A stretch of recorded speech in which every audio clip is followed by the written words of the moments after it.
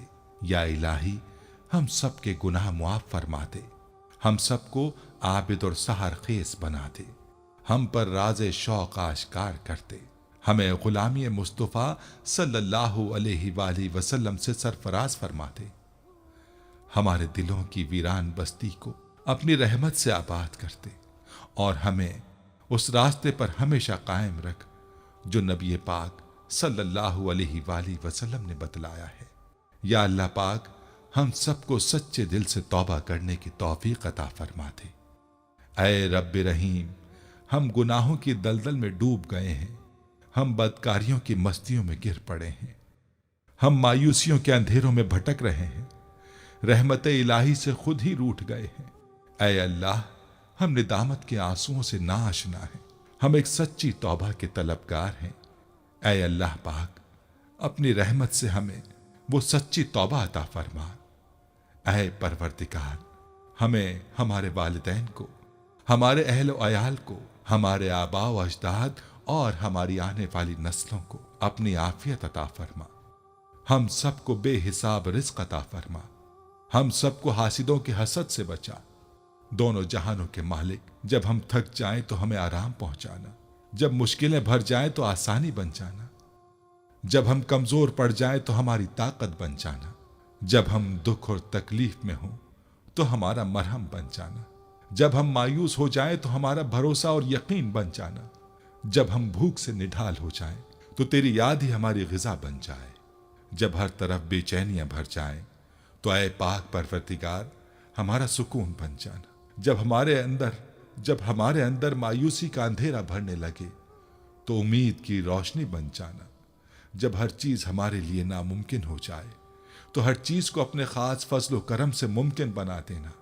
اے ارض و سما کے مالک، تو غفور ہے، تو رحیم ہے، ہم سب کی توبہ قبول کرنا، ہمارے صغیرہ کبیرہ گناہوں کو دھو دے، ہمارے دلوں کو ہدایت عطا فرما، ہماری زبان کو درستگی اور نرمی عطا فرما، ہم سب کو گناہوں سے بچا اور نیک اعمال کرنے کی توفیق عطا فرما۔